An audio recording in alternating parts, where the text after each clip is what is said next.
మీరు చెప్పులిప్పి రాగానే మీ ఎర్త్ కొట్టుద్దేమో అలా వచ్చు. అంటే నేను పొట్టిదాన్ననే కదా మీరు చెప్తున్నారు, అర్థమైంది నాకు. నీలాంజన సంభాసం రవిపుత్రం యమాగర్షం ఛాయా మార్తండి సంభూతం తమ నమామి శనైచ్చిరం. అంటే ఈరోజు శని త్రయోదశి కదా అని శనీశ్వరుని ప్రే చేసుకుని స్టార్ట్ చేస్తున్నామండి. అంటే మొన్న ఏదో 2 మంత్రాలు చెప్తే అయ్యే వచ్చా అన్నారు, నాకు చాలా వచ్చు. యాక్చువల్గా కాలేజీలో కొంచెం బ్లాక్ మ్యాజిక్ అవి కూడా నేర్చుకున్నాం. అయితే దూరంగా ఉంటున్నామండి. ఎందుకు? మీది స్వీట్ మ్యాజిక్. అంటే మొన్న ఒక ఫంక్షన్లో అనుకుంటూ చెప్పాను, మళ్ళీ ఈ సినిమాకి రిలేటబిలిటీగా అని చెప్తున్నాను. బ్లాక్ మ్యాజిక్ కూడా ఒక రకమైన మ్యాజిక్కే. మన ఇంట్లో దొరికే సాధారణ వస్తువులు నిమ్మకాయ, పసుపు ఇలాంటి సాధారణ వస్తువులతో చేసే ఒక అసాధారణ ప్రక్రియే. సో దాన్ని ఏదో ఒక తప్పుడుగా చూడొద్దు, మనందరం కూడా అభ్యసిస్తే చాలా బాగుంటుంది. ఎందుకంటే నిన్న సెకండ్ హాఫ్ చూసినప్పుడు ఈ సినిమాలో నిమ్మకాయలు గలగలాడిని. సో అప్పుడు అనుకున్నావా నీ అమ్మ జీవితం. నాకు ఎందుకంటే దెయ్యాలంటే చాలా భయం. నేనేదో ఓం భీమ్ భూష్ అంటే ఇదేదో జస్ట్ మామూలుగా ఏదన్నా కామెడీ ఏమో జాతిరత్నాల టైపు ముగ్గురు లాజిక్ కామెడీ ఏమనుకున్నా. బట్ సెకండ్ హాఫ్లో నుంచి అక్కడ చూస్తే దెయ్యం వచ్చింది. నాకు చాలా భయం దెయ్యాలంటే. అందుకే మన యాంకర్లో కూడా ఎప్పుడన్నా ఉన్నప్పుడు కొంచెం దూరంగా ఉంటాను. సారీ అంటే అంటే నన్ను మీరు దెయ్యమన్నారా ఇప్పుడు? కాదండి, మేకప్ చూస్తే భయం వేస్తుంది నాకు. అలా మేకప్ తీస్తే ఇంకా భయపడతారు మీరు. అదే అప్పుడప్పుడు చూసాం కాబట్టి. అది సినిమా మార్చిలో ఎప్పుడు ఒక ఎగ్జామ్స్ అయిపోయే టైంకి మంచి బ్లాక్ బస్టర్లు వస్తుంటాయి ప్రతి ఇయర్.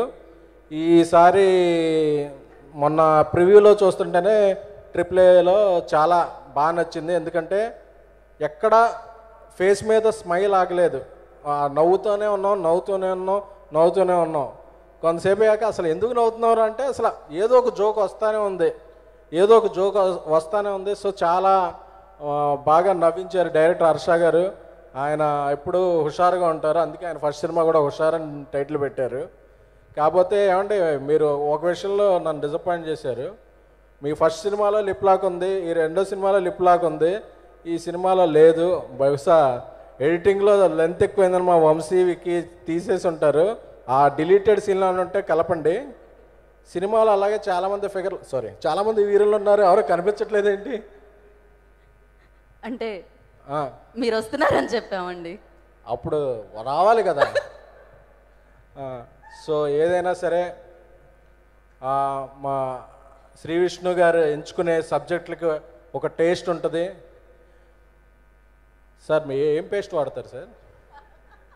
ఎప్పుడు నవ్వుతూ ఉంటారు, నవ్విస్తుంటారు.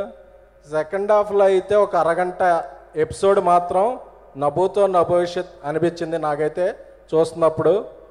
ఎందుకంటే వాళ్ళ ట్రయో ఒక మ్యాజికల్గా శ్రీ విష్ణు గారు, ప్రియదర్శి గారు, రాహుల్ రామకృష్ణ గారు వాళ్ళు చేసిన ఫన్ అయితే మాత్రం అసలు అల్టిమేట్ ఉంది. ఎందుకంటే నాకు మళ్ళీ ఇంటికి వెళ్ళిపోయా కూడా గుర్తుకొచ్చినాయి. ఎందుకంటే ఇప్పుడు ఆ కీ పాయింట్స్ రివీల్ చేయకూడదేమో, కానీ అసలు క్లైమాక్స్లో ఒక కాన్సెప్ట్ ఉంటుంది. ఆ కాన్సెప్ట్ అయితే అసలు ఈ మధ్యకాలంలో ఏ తెలుగు సినిమాలో చూడాల, అంత ఫన్ వచ్చింది. అందుకనే అసలు ఈ సినిమాలో లాజిక్స్ ఎతకండి, అసలు ఈ స్టోరీ అవన్నీ పక్కన పెట్టండి, మనం ఎంతసేపు నవ్వుకుంటాం అనే ఒక స్కేల్ తీసుకుని దానికి రేటింగ్ వేస్తే దానికి 5కి 6 ఇవ్వచ్చండి. సో ఎందుకంటే అంత నవ్వొచ్చింది సినిమా. సో అందుకే నేను చెప్తున్నా, ఈ ఇంటిల్లిపాది మీరు గ్యాంగ్స్తో ఇదేదో ఓటీలో వస్తుందో అలా ఎప్పుడు ఆకండి. ఎందుకంటే 1000 మందిలో మనందరం చుట్టుపక్కల వాళ్ళు నవ్వుతుంటే అదొక పండగ వాతావరణం ఉంటుంది. ఈ సినిమా ఆడే థియేటర్లో ఒక పండగ వాతావరణం ఉంది. సో ఇప్పుడు అందరూ కూడా పరీక్షలైనవి, మీరు ఎగ్జామ్ బాగా రాస్తే ఆనందంగా చూడండి, ఎగ్జామ్ రాయకపోతే పర్లేదు, మార్చిపోతే సెప్టెంబర్ ఉంది అనుకుని నవ్వుకుంటూ ఈ సినిమా చూడండి. ఏదేమైనా సరే మీ గ్యాంగ్స్తో, మీ ఫ్యామిలీస్తో, మీ గర్ల్ ఫ్రెండ్స్తో, వాళ్ళ ఫ్రెండ్స్తో అందరూ కలిపి చూడండి ఈ సినిమాని. అలాగే ఈ సినిమాని మీడియా చాలా బాగా ఎంకరేజ్ చేస్తున్నారు. ఒక మంచి సినిమాని ఎంకరేజ్ చేయడానికి మీడియా ఎప్పుడూ ముందుంటుంది. సో థ్యాంక్ యూ, నాకు ఈ అవకాశం ఇచ్చిన మీకు కృతజ్ఞత. అంత పాజ్ ఇచ్చారు. Okay, thank you so much. మీరు